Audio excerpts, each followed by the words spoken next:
Hello friends, आपका स्वागत है हमारे यूट्यूब चैनल पर, जहां हम बात करते हैं फाइनेंस, स्टॉक मार्केट और इन्वेस्टमेंट के इंटरेस्टिंग टॉपिक्स पर। आज हम डिस्कस करेंगे यूएसए इलेक्शन 2024 का इम्पैक्ट और किस तरह से ये इंडियन स्टॉक मार्केट को अफेक्ट कर सकता है। इस टॉपिक में हम समझेंगे क्यों यूएसए के इलेक्शन रिजल्ट से इंडियन स्टॉक मार्केट में फ्लक्चुएशंस आते हैं और आप एज एन इन्वेस्टर कैसे तैयार हो सकते हैं। सबसे पहले ये समझना जरूरी है कि यूएसए इलेक्शंस का ग्लोबल इम्पैक्ट क्या है। यूएसए का इकोनॉमी और मार्केट दुनिया में एक बहुत बड़ा इन्फ्लुएंस रखता है। वहाँ पे चेंजेस, पॉलिसी डिसीजंस या इकोनॉमिक ट्रेंड्स का सीधा असर सिर्फ अमेरिका में ही नहीं बल्कि पूरी दुनिया में होता है, इंक्लूडिंग इंडिया। और जब बात होती है प्रेसिडेंशियल इलेक्शंस की, तो ये इम्पैक्ट और भी ज्यादा बढ़ जाता है। अब डिस्कस करते हैं role of policies from new president. जब यूएसए में प्रेसिडेंट चेंज होता है तो नई policies like foreign trade policies, defence contracts, technology policies और इन्वायरमेंटल रूल्स में चेंजेस आते हैं। ये पॉलिसीज इनडायरेक्टली और directly Indian companies, especially IT, pharma और एक्सपोर्ट ओरिएंटेड इंडस्ट्रीज पर असर डाल सकती हैं। इसको एक एग्जांपल से समझते हैं।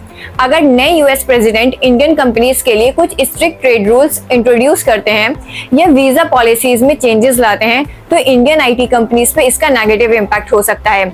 लेकिन अगर ट्रेड फ्रेंडली पॉलिसीज आती हैं तो एक्सपोर्ट्स और ट्रेड के सेक्टर्स में ग्रोथ देखने को मिल सकती है। अब समझते हैं dollar, rupee and foreign investment. Election का एक बड़ा असर फॉरेन इंस्टीट्यूशनल इन्वेस्टर्स मतलब FIIs के बिहेवियर पर भी होता है।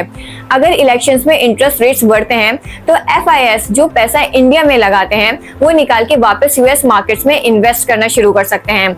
इससे इंडियन स्टॉक मार्केट में सेलिंग प्रेशर बढ़ सकता है और इंडिसेस में डाउनफॉल देखने को मिल सकता है। अब डिस्कस करते हैं सेक्टर वाइज इम्पैक्ट। फर्स्ट आता है आईटी सेक्टर। जैसे मैंने पहले कहा, आईटी सेक्टर पे वीजा पॉलिसीज और ट्रेड रिलेशंस का असर सबसे ज्यादा पड़ता है क्योंकि बहुत सारे इंडियन आईटी कंपनीज का मेजर रेवेन्यू यूएस से आता है। अब बात करते हैं फार्मा सेक्टर की। अगर नए प्रेसिडेंट हेल्थ केयर और फार्मा पॉलिसीज में सपोर्ट प्रोवाइड करते हैं तो इंडियन फार्मा कंपनीज को वहां ग्रोथ मिल सकती है क्योंकि उनका भी लार्ज कस्टमर बेस वहां से आता है। अब डिस्कस करते हैं एनर्जी सेक्टर। अगर इन्वायरमेंटल पॉलिसीज में नए रूल्स आते हैं जैसे रिन्यूएबल एनर्जी पर फोकस बढ़ता है तो उसका indirect impact Indian energy sector पर भी देखने को मिल सकता है। अब डिस्कस करते हैं short term market volatility and investment strategy. Elections के आसपास मार्केट में थोड़ा वॉलेटिलिटी रह सकता है, लेकिन एज एन इन्वेस्टर ये जरूरी है कि आप लॉन्ग टर्म व्यू रखें और पैनिक सेलिंग ना करें। मार्केट में जब ऐसे इवेंट्स आते हैं तो शॉर्ट टर्म फ्लक्चुएशंस कॉमन है, लेकिन ये भी एक अपॉर्चुनिटी हो सकती है कि आप क्वालिटी स्टॉक्स पे डिस्काउंट खरीद सकें अगर उनका लॉन्ग टर्म पोटेंशियल स्ट्रांग है। सो दोस्तों, ये था एक ब्रीफ ओवरव्यू यूएसए इलेक्शंस 2024 के इंडियन स्टॉक मार्केट के इम्पैक्ट पर।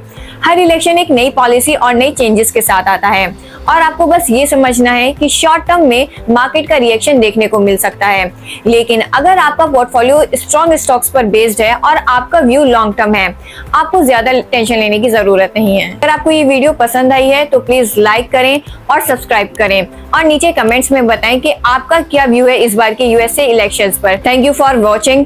मिलते हैं अगली वीडियो में और नए फाइनेंस और इन्वेस्टमेंट टिप्स के साथ। तब तक के लिए स्टे ट्यून्ड और अपना पोर्टफोलियो संभालें। Bye bye.